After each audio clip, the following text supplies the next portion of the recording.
Mortem ಆಗಿ ಆ ಅನಾಥ ಶವವನ್ನು ಅವರು ನೇಮದ ಪ್ರಕಾರ ಕೂಡಿದ ನಂತರ ಮಿಸ್ಸಿಂಗ್ ಕಂಪ್ಲೇಂಟ್ ಆಗಿದೆ. ಬಹುಶಃ ತಮಗೂ ಗೊತ್ತಿದೆ, ಒಂದು ವೇಳೆ ಬಹಳಷ್ಟು ವಿಳಂಬ ಮಾಡಿದರೆ ಆ ಕೋರ್ಟು ಕೇಸು ನಿಲ್ಲೋದು ಇವತ್ತು ಸ್ವಾತಿಗೆ ನ್ಯಾಯ ಕೊಡಿಸ್ಬೇಕು ಅಂತೇಳಿ. ಸ್ವಾತಿಗೆ ನ್ಯಾಯ ಕೊಡಿಸ್ಬೇಕಲ್ಲ ಅದಕ್ಕೆ ನಿಮಗೆ ಎವಿಡೆನ್ಸ್ ಬೇಕು. ಒಂದು ವೇಳೆ 3-4 ದಿವಸದ ನಂತರ ಇನ್ನೂ ನೀವು ವಿಳಂಬ ಮಾಡಿದರೆ ಬಹುಶಃ ಆ ದೇಹದ ಮೇಲೆ ಯಾವುದೇ ಸಾಕ್ಷಿಗಳು ಬೆಳೆಯೋದಿಲ್ಲ. ಬಹುಶಃ ಅದು ಒಂದು ಲಿಮಿಟೆಡ್ ವೇಳೆಯಲ್ಲಿ ಪೋಸ್ಟ್ ಮಾರ್ಟಮ್ ಮಾಡಲೇಬೇಕು. ಈಗಾಗಲೇ ಡಿಕಂಪೋಸ್ ಆದ ಸ್ಥಿತಿಯಲ್ಲಿ ಆ ಒಂದು ಬಾಡಿ ಇತ್ತು.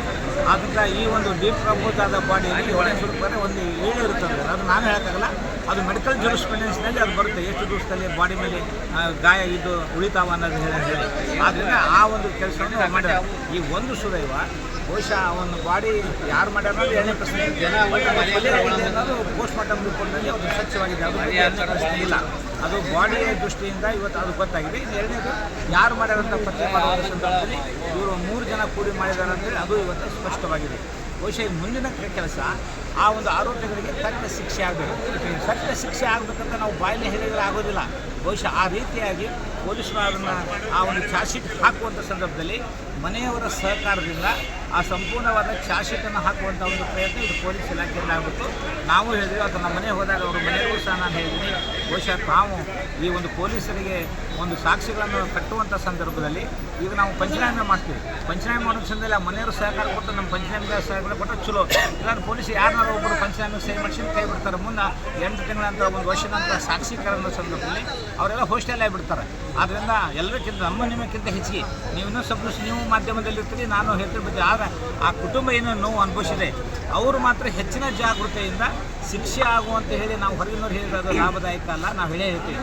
ಬಟ್ ಅದು ಮುಟ್ಟಬೇಕು ಅನ್ನೋದಾದರೆ ಮನೆಯವರು ಪೊಲೀಸರ ಜೊತೆಗೆ ಸಹಕಾರ ಮಾಡಿ ಆ ನೈಜ ಕಾರಣಗಳಿಂದ ಉತ್ತಮ ಸಾಕ್ಷಿಯಿಂದ ಆ ಚಾರ್ಜ್ ಶೀಟ್ ಆದಾಗ ಮಾತ್ರ ಅವ್ರಿಗೆ ನಾವು ಶಿಕ್ಷೆ ಮಾಡಿ. ಅವ್ರ ಕುಟುಂಬದವರಿಗೆ ಏನಾದರೂ ಪರಿಹಾರ ಸರ್ಕಾರದಿಂದ ಈಗ ಮೊದಲನೇ ಸ್ಟೇಜು ನಾವು ವೈಯಕ್ತಿಕವಾಗಿ ಅವ್ರಿಗೆ ಸಹಾಯ ಮಾಡುವಂಥ ಕೆಲಸ ಸರ್ಕಾರದಿಂದ ಅವ್ರನ್ನ ಪರಿಹಾರ ಕೊಡಿಸೋ ದಿಕ್ಕದಲ್ಲಿ ಇದೆಲ್ಲ ಮುಗಿಲಿ. ಯಾಕಂದರೆ ಏನಾಗಿದೆ ಅಂದರೆ ಇದು ಒಂದು ದಿನಕ್ಕೆ ಒಂದೊಂದು ಕಟ್ಟಿಗೆ ಅಂತ ಹೊಂದ್ಬಿಟ್ಟಾರೆ, ಪ್ರಶ್ನೆ ಹೊಂದಿದ್ದಾರೆ. ಆ ಮನೆಯವರು ಸಹಕಾರ ಇರಲಿ ಬಿಡಲಿ, ಬೇರೆಯವರು ಸಹ ಅದರಲ್ಲಿ ಭಾಗವಹಿಸುವಂಥ ಒಂದು ಸಂದರ್ಭ ಇವತ್ತಿದೆ.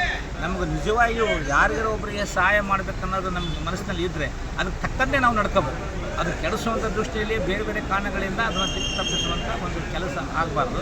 ಆದ್ದರಿಂದ ಇದು ಏನು ಯಾರು ಆ ಸ್ವಾತಿಯ ಹತ್ಯೆಗೆ ಇವತ್ತು ಕಾರಣೀಭೂತರಾಗಿದ್ದಾರೆ ಅವರಿಗೆ ಸರಿಯಾದ ಒಂದು ಇನ್ವೆಸ್ಟಿಗೇಷನ್ ಮಾಡಿ ಚಲೋ ಚಾರ್ಜ್ ಶೀಟ್ ಹಾಕಿ ಅವ್ರನ್ನ ನಾವು ಮುಂದೆ ಸರ್ಕಾರಿ ವಕೀಲರಿಗೂ ಸಹ ಅದನ್ನು ಹೇಳ್ಬಿಟ್ಟಿದ್ದೀನಿ ಅವ್ರಿಗೆ, ನೀವು ಮುಂದೆ ಇಲ್ಲಿಗೆ ಬಂದಿಲ್ಲ, ನಾವೆಲ್ಲ ಹೊರಗಾಗ್ತೀವಿ, ನೀವು ಮುಂದೆ ಕೇಸ್ ಚಾರ್ಜ್ ಆದಮೇಲೆ ಸರ್ಕಾರಿ ವಕೀಲರು ಇರ್ತಾರೆ, ನಮ್ಮ ಅವ್ರಿಗೇನೋ ನಮ್ಮ ತೊಂದರೆ ಆದ ನಮ್ಮನ್ನು ಭೇಟಿಯಾಗಲಿ, ಒಟ್ಟು ಇನ್ವೆಸ್ಟಿಗೇಷನನ್ನಾಗಲಿ ಅಥವಾ ಮುಂದೆ ಕೋರ್ಟ್ನಲ್ಲಿ ನಡೆಯುವಂಥ ಸಾಕ್ಷಿಯ ಸಂದರ್ಭದಲ್ಲಿ ನಾವು ಏನು ಅನುಕೂಲ ಮಾಡಿಕೊಡಬೇಕು ಅದನ್ನು ಕಾನೂನು ದಿಸೆಯಲ್ಲಿ ಮಾಡಿಕೊಡ್ತೀವಿ ಅನ್ನೋ ಮಾತನ್ನು ಈಗಾಗಲೇ ಅವ್ರು ಹೇಳಿದ್ರು. ಮಾರ್ಟಮ್ ಆಗಿ ಆ ಅನಾಥ ಶವವನ್ನು ಅವರು ನೇಮದ ಪ್ರಕಾರ ಕೂಡಿದ ನಂತರ ಮಿಸ್ಸಿಂಗ್ ಕಂಪ್ಲೇಂಟ್ ಆಗಿದೆ. ಬಹುಶಃ ತಮಗೂ ಗೊತ್ತಿದೆ, ಒಂದು ವೇಳೆ ಬಹಳಷ್ಟು ವಿಳಂಬ ಮಾಡಿದರೆ ಆ ಕೋರ್ಟು ಕೇಸು ನಿಲ್ಲೋದು ಇವತ್ತು ಸ್ವಾತಿಗೆ ನ್ಯಾಯ ಕೊಡಿಸ್ಬೇಕು ಅಂತೇಳಿ. ಸ್ವಾತಿಗೆ ನ್ಯಾಯ ಕೊಡಿಸ್ಬೇಕಲ್ಲ ಅದಕ್ಕೆ ನಿಮಗೆ ಎವಿಡೆನ್ಸ್ ಬೇಕು. ಒಂದು ವೇಳೆ 3-4 ದಿವಸದ ನಂತರ ಇನ್ನೂ ನೀವು ವಿಳಂಬ ಮಾಡಿದರೆ ಬಹುಶಃ ಆ ದೇಹದ ಮೇಲೆ ಯಾವುದೇ ಸಾಕ್ಷಿಗಳು ಬೆಳೆಯೋದಿಲ್ಲ. ಬಹುಶಃ ಅದು ಒಂದು ಲಿಮಿಟೆಡ್ ವೇಳೆಯಲ್ಲಿ ಪೋಸ್ಟ್ ಮಾರ್ಟಮ್ ಮಾಡಲೇಬೇಕು. ಈಗಾಗಲೇ ಡಿಕಂಪೋಸ್ ಆದ ಸ್ಥಿತಿಯಲ್ಲಿ ಆ ಒಂದು ಬಾಡಿ ಇತ್ತು. ಆದ್ದರಿಂದ ಈ ಒಂದು ಡಿಕಂಪೋಸ್ ಆದ ಬಾಡಿಯಲ್ಲಿ ಎವಿಡೆನ್ಸ್ ರೂಪದಲ್ಲಿ ಒಂದು ಏಳು ಇರುತ್ತದೆ. ಅದು ನಾನು ಹೇಳೋಕ್ಕಾಗಲ್ಲ, ಅದು ಮೆಡಿಕಲ್ ಜೂರಿಸ್ಪ್ರುಡೆನ್ಸ್ನಲ್ಲಿ ಅದು ಬರುತ್ತೆ, ಎಷ್ಟು ದಿವಸದಲ್ಲಿ ಬಾಡಿ ಮೇಲೆ ಗಾಯ ಇದು ಉಳಿತಾವ ಅನ್ನೋದು ಹೇಳಿ. ಆದ್ದರಿಂದ ಆ ಒಂದು ಕೆಲಸವನ್ನು ಮಾಡ್ಯಾರ. ಈ ಒಂದು ಸುದೈವ ಬಹುಶಃ ಒಂದು ಬಾಡಿ ಯಾರು ಮಾಡ್ಯಾರ ಅನ್ನೋದು 2ನೇ ಪ್ರಶ್ನೆ. ಅನ್ನೋದು ಪೋಸ್ಟ್ ಮಾರ್ಟಮ್ ರಿಪೋರ್ಟ್ನಲ್ಲಿ ಅದು ಸ್ವಚ್ಛವಾಗಿದೆ, ಅದು 2ನೇ ಪ್ರಶ್ನೆ ಇಲ್ಲ. ಅದು ಬಾಡಿಯ ದೃಷ್ಟಿಯಿಂದ ಇವತ್ತು ಅದು ಗೊತ್ತಾಗಿದೆ. ಇದು 2ನೇದು ಯಾರು ಮಾಡ್ಯಾರಂತ ಪತ್ತೆ ಮಾಡುವ ಸಂದರ್ಭದಲ್ಲಿ ಇವರು 3 ಜನ ಕೂಡಿ ಮಾಡಿದ್ದಾರೆ ಅಂತೇಳಿ ಅದು ಇವತ್ತು ಸ್ಪಷ್ಟವಾಗಿದೆ. ಬಹುಶಃ ಮುಂದಿನ ಕೆಲಸ ಆ ಒಂದು ಆರೋಪಿಗಳಿಗೆ ತಕ್ಕ ಶಿಕ್ಷೆ ಆಗಬೇಕು. ತಕ್ಕ ಶಿಕ್ಷೆ ಆಗಬೇಕಂತ ನಾವು ಬಾಯಲ್ಲಿ ಹೇಳಿದರೆ ಆಗೋದಿಲ್ಲ. ಬಹುಶಃ ಆ ರೀತಿಯಾಗಿ ಪೊಲೀಸರು ಅದನ್ನು ಆ ಒಂದು ಚಾರ್ಜ್ ಶೀಟ್ ಹಾಕುವಂಥ ಸಂದರ್ಭದಲ್ಲಿ ಮನೆಯವರ ಸಹಕಾರದಿಂದ ಆ ಸಂಪೂರ್ಣವಾದ ಚಾರ್ಜ್ ಶೀಟನ್ನು ಹಾಕುವಂಥ ಒಂದು ಪ್ರಯತ್ನ ಇದು ಪೊಲೀಸ್ ಇಲಾಖೆಯಿಂದ ಆಗಬೇಕು. ನಾವು ಹೇಳಿದ್ವಿ, ಅದು ನಮ್ಮ ಮನೆ ಹೋದಾಗ ಅವರು ಮನೆಯವರು ಸಹ ನಾನು ಹೇಳಿದ್ದೀನಿ, ಬಹುಶಃ ತಾವು ಈ ಒಂದು ಪೊಲೀಸರಿಗೆ ಒಂದು ಸಾಕ್ಷಿಗಳನ್ನು ಕಟ್ಟುವಂಥ ಸಂದರ್ಭದಲ್ಲಿ ಈಗ ನಾವು ಪಂಚನಾಮೆ ಮಾಡ್ತೀವಿ. ಪಂಚನಾಮೆ ಮಾಡೋ ಸಂದರ್ಭದಲ್ಲಿ ಆ ಮನೆಯವರು ಸಹಕಾರ ಕೊಟ್ಟು ನಮ್ಮ ಪಂಚನಾಮೆಗೆ ಸಹಕಾರ ಕೊಟ್ಟರೆ ಚಲೋ. ಇಲ್ಲಾಂದ್ರೆ ಪೊಲೀಸ್ ಯಾರನ್ನಾರು ಒಬ್ಬರು ಪಂಚನಾಮೆಗೆ ಸಹಿ ಮಾಡಿಸಿ ಕೈ ಬಿಡ್ತಾರೆ. ಮುಂದೆ 8 ತಿಂಗಳ ನಂತರ 1 ವರ್ಷದ ನಂತರ ಸಾಕ್ಷೀಕರಣ ಸಂದರ್ಭದಲ್ಲಿ ಅವರೆಲ್ಲ ಹೋಸ್ಟೆಲ್ ಆಗಿಬಿಡ್ತಾರೆ. ಆದ್ದರಿಂದ ಎಲ್ಲರಿಗಿಂತ ನಮ್ಮ ನಿಮಕ್ಕಿಂತ ಹೆಚ್ಚಿಗೆ ನೀವು ಇನ್ನೂ ಸ್ವಲ್ಪ ನೀವು ಮಾಧ್ಯಮದಲ್ಲಿರ್ತೀರಿ, ನಾನು ಹೇಳ್ತಿರ್ಬೋದು. ಆದರೆ ಆ ಕುಟುಂಬ ಏನು ನೋವು ಅನುಭವಿಸಿದೆ ಅವರು ಮಾತ್ರ ಹೆಚ್ಚಿನ ಜಾಗೃತೆಯಿಂದ ಶಿಕ್ಷೆ ಆಗುವಂತ ಹೇಳಿ ನಾವು ಹೊರಗಿನವ್ರು ಹೇಳಿದ್ರೆ ಅದು ಲಾಭದಾಯಕ ಅಲ್ಲ, ನಾವು ಹೇಳ್ತೀವಿ. ಬಟ್ ಅದು ಮುಟ್ಟಬೇಕು ಅನ್ನೋದಾದರೆ ಮನೆಯವರು ಪೊಲೀಸರ ಜೊತೆಗೆ ಸಹಕಾರ ಮಾಡಿ ಆ ನೈಜ ಕಾರಣಗಳಿಂದ ಉತ್ತಮ ಸಾಕ್ಷಿಯಿಂದ ಆ ಚಾರ್ಜ್ ಶೀಟ್ ಆದಾಗ ಮಾತ್ರ ಅವ್ರಿಗೆ ನಾವು ಶಿಕ್ಷೆ ಮಾಡಿ ಅವ್ರ ಕುಟುಂಬದವರಿಗೆ ಏನಾದ್ರು ಪರಿಹಾರ ಸರ್ಕಾರದಿಂದ ಈಗ ಮೊದಲನೇ ಸ್ಟೇಜು ನಾವು ವೈಯಕ್ತಿಕವಾಗಿ ಅವ್ರಿಗೆ ಸಹಾಯ ಮಾಡುವಂಥ ಕೆಲಸ ಸರ್ಕಾರದಿಂದ ಅವ್ರನ್ನ ಪರಿಹಾರ ಕೊಡಿಸೋ ದಿಕ್ಕದಲ್ಲಿ ಇದೆಲ್ಲ ಮುಗಿಲಿ. ಯಾಕಂದರೆ ಏನಾಗಿದೆ ಅಂದರೆ ಇದು ಒಂದು ದಿನಕ್ಕೆ ಒಂದೊಂದು ಕಟ್ಟಿಗೆ ಅಂತ ಹೊಂದ್ಬಿಟ್ಟಾರೆ, ಪ್ರಶ್ನೆ ಹೊಂದಿದ್ದಾರೆ. ಆ ಮನೆಯವರು ಸಹಕಾರ ಇರಲಿ ಬಿಡಲಿ, ಬೇರೆಯವರು ಸಹ ಅದರಲ್ಲಿ ಭಾಗವಹಿಸುವಂಥ ಒಂದು ಸಂದರ್ಭ ಇವತ್ತಿದೆ. ನಮಗೆ ನಿಜವಾಗಿಯೂ ಯಾರಿಗಾರ ಒಬ್ಬರಿಗೆ ಸಹಾಯ ಮಾಡಬೇಕನ್ನೋದು ನಮ್ಮ ಮನಸ್ಸಿನಲ್ಲಿ ಇದ್ದರೆ ಅದಕ್ಕೆ ತಕ್ಕಂತೆ ನಾವು ನಡ್ಕೋಬೇಕು. ಅದು ಕೆಡಿಸುವಂಥ ದೃಷ್ಟಿಯಲ್ಲಿ ಬೇರೆ ಬೇರೆ ಕಾರಣಗಳಿಂದ ಅದನ್ನು ತಪ್ಪಿಸುವಂಥ ಒಂದು ಕೆಲಸ ಆಗಬಾರ್ದು. ಆದ್ದರಿಂದ ಇದು ಏನು ಯಾರು ಆ ಸ್ವಾತಿಯ ಹತ್ಯೆಗೆ ಇವತ್ತು ಕಾರಣೀಭೂತರಾಗಿದ್ದಾರೆ ಅವರಿಗೆ ಸರಿಯಾದ ಒಂದು ಇನ್ವೆಸ್ಟಿಗೇಷನ್ ಮಾಡಿ ಚಲೋ ಚಾರ್ಜ್ ಶೀಟ್ ಹಾಕಿ ಅವ್ರನ್ನ ನಾವು ಮುಂದೆ ಸರ್ಕಾರಿ ವಕೀಲರಿಗೂ ಸಹ ಅದನ್ನು ಹೇಳ್ಬಿಟ್ಟಿದ್ದೀನಿ ಅವ್ರಿಗೆ, ನೀವು ಮುಂದೆ ಇಲ್ಲಿಗೆ ಮುಂದಿಲ್ಲ, ನಾವೆಲ್ಲ ಹೊರಗಾಗ್ತೀವಿ, ನೀವು ಮುಂದೆ ಈ ಕೇಸ್ ಚಾರ್ಜ್ ಆದಮೇಲೆ ಸರ್ಕಾರಿ ವಕೀಲರು ಇರ್ತಾರೆ, ನಮ್ಮ ಅವ್ರಿಗೇನೋ ನಮ್ಮ ತೊಂದರೆ ಆದ ನಮ್ಮನ್ನು ಭೇಟಿಯಾಗಲಿ, ಒಟ್ಟು ಇನ್ವೆಸ್ಟಿಗೇಷನ್ನಾಗಲಿ ಅಥವಾ ಮುಂದೆ ಕೋರ್ಟ್ನಲ್ಲಿ ನಡೆಯುವಂಥ ಸಾಕ್ಷಿಯ ಸಂದರ್ಭದಲ್ಲಿ ನಾವು ಏನು ಅನುಕೂಲ ಮಾಡಿಕೊಡಬೇಕು ಅದನ್ನು ಕಾನೂನು ದಿಸೆಯಲ್ಲಿ ಮಾಡಿಕೊಡ್ತೀವಿ ಅನ್ನೋ ಮಾತನ್ನು ಈಗಾಗಲೇ ಅವ್ರು ಹೇಳಿದ್ರು. ಅಸಮಟಮಾಗಿ ಆ ಅನಾಥ ಶವವನ್ನು ಅವರು ನಿಯಮಗಳ ಪ್ರಕಾರ ಕೂಡಿದ ನಂತರ ಮಿಸ್ಸಿಂಗ್ ಕಂಪ್ಲೇಂಟ್ ಆಗಿದೆ.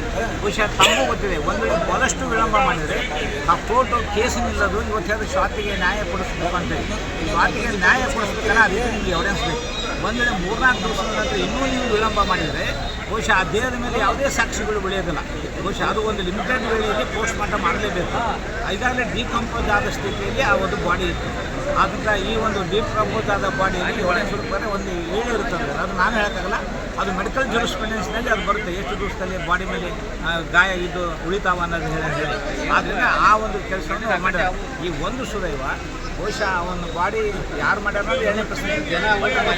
ಅನ್ನೋದು ಪೋಸ್ಟ್ ಮಾರ್ಟಮ್ ರಿಪೋರ್ಟ್ನಲ್ಲಿ ಅದು ಸ್ವಚ್ಛವಾಗಿದೆ, ಅದು 2ನೇ ಪ್ರಶ್ನೆ ಇಲ್ಲ. ಅದು ಬಾಡಿಯ ದೃಷ್ಟಿಯಿಂದ ಇವತ್ತು ಅದು ಗೊತ್ತಾಗಿದೆ. ಇದು 2ನೇದು ಯಾರು ಮಾಡ್ಯಾರಂತ ಪತ್ತೆ ಮಾಡುವ ಸಂದರ್ಭದಲ್ಲಿ ಇವರು 3 ಜನ ಕೂಡಿ ಮಾಡಿದ್ದಾರೆ ಅಂತೇಳಿ ಅದು ಇವತ್ತು ಸ್ಪಷ್ಟವಾಗಿದೆ. ಬಹುಶಃ ಮುಂದಿನ ಕೆಲಸ ಆ ಒಂದು ಆರೋಪಿಗಳಿಗೆ ತಕ್ಕ ಶಿಕ್ಷೆ ಆಗಬೇಕು. ತಕ್ಕ ಶಿಕ್ಷೆ ಆಗಬೇಕಂತ ನಾವು ಬಾಯಲ್ಲಿ ಹೇಳಿದರೆ ಆಗೋದಿಲ್ಲ.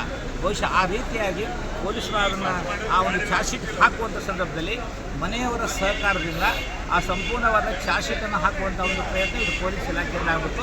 ನಾವು ಹೇಳಿದ್ವಿ, ಅದು ನಮ್ಮ ಮನೆ ಹೋದಾಗ ಅವರು ಮನೆಯವರು ಸಹ ನಾನು ಹೇಳಿದ್ದೀನಿ, ಬಹುಶಃ ತಾವು ಈ ಒಂದು ಪೊಲೀಸರಿಗೆ ಒಂದು ಸಾಕ್ಷಿಗಳನ್ನು ಕಟ್ಟುವಂಥ ಸಂದರ್ಭದಲ್ಲಿ ಈಗ ನಾವು ಪಂಚನಾಮೆ ಮಾಡ್ತೀವಿ. ಪಂಚನಾಮೆ ಮಾಡೋ ಸಂದರ್ಭದಲ್ಲಿ ಆ ಮನೆಯವರು ಸಹಕಾರ ಕೊಟ್ಟು ನಮ್ಮ ಪಂಚನಾಮೆಗೆ ಸಹಕಾರ ಕೊಟ್ಟರೆ ಚಲೋ. ಇಲ್ಲಾಂದ್ರೆ ಪೊಲೀಸ್ ಯಾರನ್ನಾರು ಒಬ್ಬರು ಪಂಚನಾಮೆ ಸಹಿ ಮಾಡಿಸಿ ಕೈ ಬಿಡ್ತಾರೆ. ಮುಂದೆ 8 ತಿಂಗಳ ನಂತರ 1 ವರ್ಷದ ನಂತರ ಸಾಕ್ಷೀಕರಣ ಸಂದರ್ಭದಲ್ಲಿ ಅವರೆಲ್ಲ ಹೋಸ್ಟೆಲ್ ಆಗಿಬಿಡ್ತಾರೆ. ಆದ್ದರಿಂದ ಎಲ್ಲರಿಗಿಂತ ನಿಮಗಿಂತ ಹೆಚ್ಚಿಗೆ ನೀವು ಇನ್ನೂ ಸ್ವಲ್ಪ ನೀವು ಮಾಧ್ಯಮದಲ್ಲಿರ್ತೀರಿ, ನಾನು ಹೇಳ್ತಿರ್ಬೋದು. ಆದರೆ ಆ ಕುಟುಂಬ ಏನು ನೋವು ಅನುಭವಿಸಿದೆ ಅವರು ಮಾತ್ರ ಹೆಚ್ಚಿನ ಜಾಗೃತೆಯಿಂದ ಶಿಕ್ಷೆ ಆಗುವಂತ ಹೇಳಿ ನಾವು ಹೊರಗಿನವ್ರು ಹೇಳಿದ್ರೆ ಅದು ಲಾಭದಾಯಕ ಅಲ್ಲ, ನಾವು ಹೇಳ್ತೀವಿ. ಬಟ್ ಅದು ಮುಟ್ಟಬೇಕು ಅನ್ನೋದಾದರೆ ಮನೆಯವರು ಪೊಲೀಸರ ಜೊತೆಗೆ ಸಹಕಾರ ಮಾಡಿ ಆ ನೈಜ ಕಾರಣಗಳಿಂದ ಉತ್ತಮ ಸಾಕ್ಷಿಯಿಂದ ಆ ಚಾರ್ಜ್ ಶೀಟ್ ಆದಾಗ ಮಾತ್ರ ಅವ್ರಿಗೆ ನಾವು ಶಿಕ್ಷೆ ಮಾಡಿ. ಅವ್ರ ಕುಟುಂಬದವರಿಗೆ ಏನಾದ್ರು ಪರಿಹಾರ ಸರ್ಕಾರದಿಂದ ಈಗ ಮೊದಲನೇ ಸ್ಟೇಜು ನಾವು ವೈಯಕ್ತಿಕವಾಗಿ ಅವ್ರಿಗೆ ಸಹಾಯ ಮಾಡುವಂಥ ಕೆಲಸ ಸರ್ಕಾರದಿಂದ ಅವ್ರನ್ನ ಪರಿಹಾರ ಕೊಡಿಸೋ ದಿಕ್ಕದಲ್ಲಿ ಇದೆಲ್ಲ ಮುಗಿಲಿ. ಯಾಕಂದರೆ ಏನಾಗಿದೆ ಅಂದರೆ ಇದು ಒಂದು ದಿನಕ್ಕೆ ಒಂದೊಂದು ಕಟ್ಟಿಗೆ ಅಂತ ಹೊಂದ್ಬಿಟ್ಟಾರೆ, ಪ್ರಶ್ನೆ ಹೊಂದಿದ್ದಾರೆ. ಆ ಮನೆಯವರು ಸಹಕಾರ ಇರಲಿ ಬಿಡಲಿ, ಬೇರೆಯವರು ಸಹ ಅದರಲ್ಲಿ ಭಾಗವಹಿಸುವಂಥ ಒಂದು ಸಂದರ್ಭ ಇವತ್ತಿದೆ. ನಮಗೆ ನಿಜವಾಗಿಯೂ ಯಾರಿಗಾರ ಒಬ್ಬರಿಗೆ ಸಹಾಯ ಮಾಡಬೇಕನ್ನೋದು ನಮ್ಮ ಮನಸ್ಸಿನಲ್ಲಿ ಇದ್ದರೆ ಅದಕ್ಕೆ ತಕ್ಕಂತೆ ನಾವು ನಡ್ಕೋಬೇಕು. ಅದು ಕೆಡಿಸುವಂಥ ದೃಷ್ಟಿಯಲ್ಲಿ ಬೇರೆ ಬೇರೆ ಕಾರಣಗಳಿಂದ ಅದನ್ನು ತಪ್ಪಿಸುವಂಥ ಒಂದು ಕೆಲಸ ಆಗಬಾರ್ದು. ಆದ್ದರಿಂದ ಇದು ಏನು ಯಾರು ಆ ಸ್ವಾತಿಯ ಹತ್ಯೆಗೆ ಇವತ್ತು ಕಾರಣೀಭೂತರಾಗಿದ್ದಾರೆ ಅವರಿಗೆ ಸರಿಯಾದ ಒಂದು ಇನ್ವೆಸ್ಟಿಗೇಷನ್ ಮಾಡಿ ಚಲೋ ಚಾರ್ಜ್ ಶೀಟ್ ಹಾಕಿ ಅವ್ರನ್ನ ನಾವು ಮುಂದೆ ಸರ್ಕಾರಿ ವಕೀಲರಿಗೂ ಸಹ ಅದನ್ನು ಹೇಳ್ಬಿಟ್ಟಿದ್ದೀನಿ ಅವ್ರಿಗೆ, ನೀವು ಮುಂದೆ ಇಲ್ಲಿಗೆ ಮುಂದಿಲ್ಲ, ನಾವೆಲ್ಲ ಹೊರಗಾಗ್ತೀವಿ, ನೀವು ಮುಂದೆ ಈ ಕೇಸ್ ಚಾರ್ಜ್ ಆದಮೇಲೆ ಸರ್ಕಾರಿ ವಕೀಲರು ಇರ್ತಾರೆ, ನಮ್ಮ ಅವ್ರಿಗೇನೋ ನಮ್ಮ ತೊಂದರೆ ಆದ ನಮ್ಮನ್ನು ಭೇಟಿಯಾಗಲಿ, ಒಟ್ಟು ಇನ್ವೆಸ್ಟಿಗೇಷನ್ನಾಗಲಿ ಅಥವಾ ಮುಂದೆ ಕೋರ್ಟ್ನಲ್ಲಿ ನಡೆಯುವಂಥ ಸಾಕ್ಷಿಯ ಸಂದರ್ಭದಲ್ಲಿ ನಾವು ಏನು ಅನುಕೂಲ ಮಾಡಿಕೊಡಬೇಕು ಅದನ್ನು ಕಾನೂನು ದಿಸೆಯಲ್ಲಿ ಮಾಡಿಕೊಡ್ತೀವಿ ಅನ್ನೋ ಮಾತನ್ನು ಈಗಾಗಲೇ ಅವ್ರು ಹೇಳಿದ್ರು.